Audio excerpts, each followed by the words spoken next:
And we are back, and Kristelle joins us in studio to discuss her book, Agnes's Gift, a story about the power of the Rosary. But before we get to that, people need to know that you and I go way, way, way back. We do, about 10 years. No, more, isn't it? It was a 15 years. Yeah, 15 Time years. flies. 15. You look exactly the same. Thank you. You do. You look exactly the same. Thank you.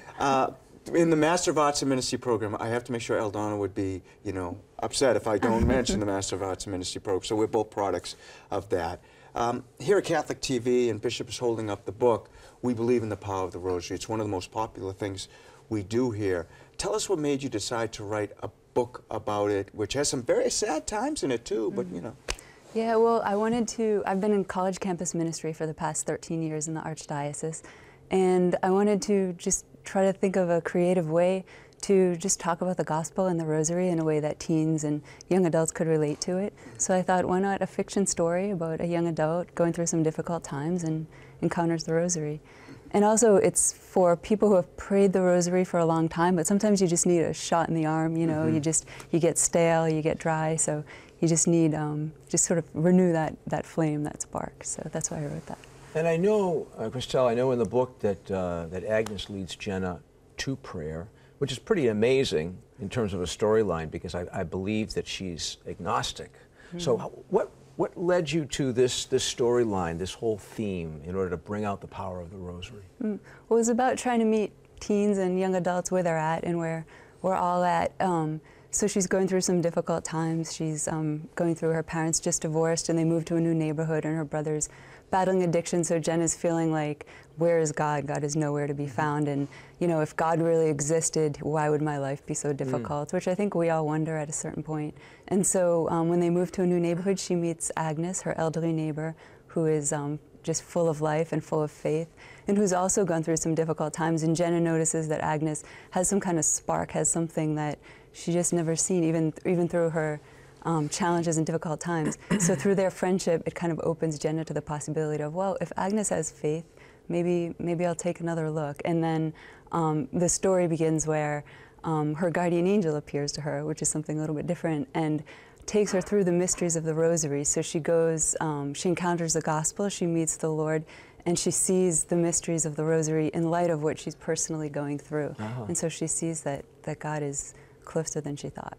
You know what I really love about it is, when I was growing up, I had wonderful examples, some elderly people I know, of how they lived their faith. Right. And when you see someone like that who might have gone through difficult times, and yet their faith and their beliefs are this thing that carries them through, you want the same thing.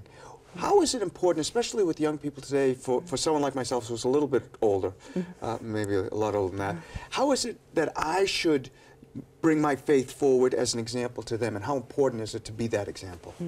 Well, in campus ministry, the one thing I notice time and time again are the students that seek out campus ministry are students who either come from a strong faith family, because often I ask them, you know, what brings you here? And it's oftentimes it's a grandparent, or it's just a strong faith life at home, or it's a vibrant youth group in their parish. So usually it's those things. So I think people's witness, even if they don't notice it as as adults, I think we all recognize when somebody's authentic and when somebody's just being real, and to see, you know, faith is caught, you know, not taught always. So so I think it's just, I think people's witnesses are a lot more powerful than we think when we're around young people.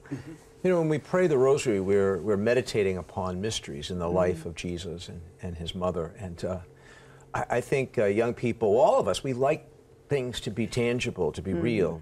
But yet, you were able to find a way to connect young people with these things that are not so tangible, that are truly mysteries.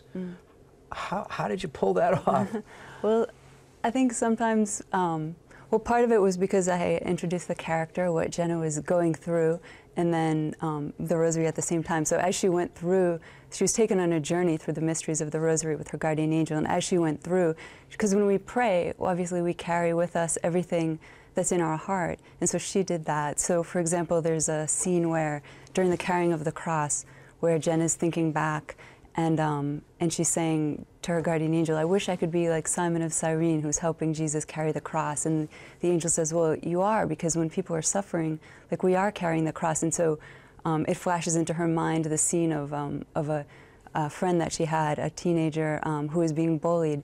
And so as she's watching Jesus carry the cross, she can see the face of the person being bullied in the Lord. And she kind of comes to the realization that the Lord really did, when he carried our sin, he carried our suffering, and he carried, he carried what we're going through, and that the God that she thought was so distant really is closer than she ever imagined. I see, yeah.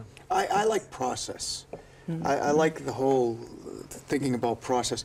How did you go from one idea, so here's Jenna, she's struggling, parents are divorcing, her brother has issues, here's Agnes, who is just filled with, how did you find these characters? Were they people you knew? How'd that happen? Yeah, I think it's a composite of a lot of people that I know that have influenced me.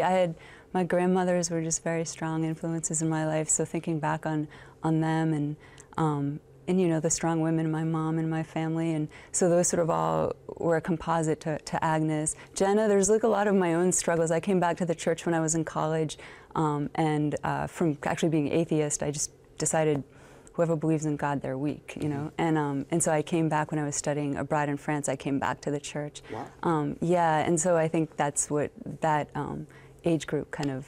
I think we're open at a certain age and in college, and I just so I had a lot of my own personal struggles in there, and just just through the years working with students and listening to what they're battling with. Good for France. Look at yeah. Exactly. God brought me to a country that's atheist, and he converted me, so he can do anything. Now I have kind of a selfish question. So my daughter is going to college next year. She's a senior at a Catholic high school. She's going to a Catholic college. How important is it, because I'm going to have her watch a show after she finishes her basketball game. How important is it for her to go to campus ministry? She does campus ministry now at her high school, but is it really a grounding influence, especially with colleges today are crazy? Right, absolutely. I think one of the most important things I think that happens in campus ministry is just the friendships that are found. So when a student goes right away in the beginning and just makes solid friends that are Catholic and trying to live their faith, and there are challenges. Sometimes the faith is criticized in the classroom, and students feel like, I'm afraid to speak up because I don't necessarily know how to defend my faith against a professor. So just to have people that they can just be with and just live their faith and just not have to. One of the things the students say a lot when they come to Newman Club is like, I can relax, like I can just be myself. I don't have to overanalyze what I'm saying. I can just be myself. And they have those, and of course, Mass and spiritual opportunities and spring break trips and retreats. Those can be life-changing. But I think the friendships are one of the most important things that happen. Hey, 12 days of Christmas. 12 days? People can still get a gift for young people who are home on vacation. That's Where can right. they get a copy of Agnes's gift? Amazon is the best place. So it's available in Kindle and paperback on Amazon. Well, Kristelle, thank you so much for coming in today, bringing your mom with you, and we appreciate everything you do. Keep up the good work at campus ministry, too. Thank you so much.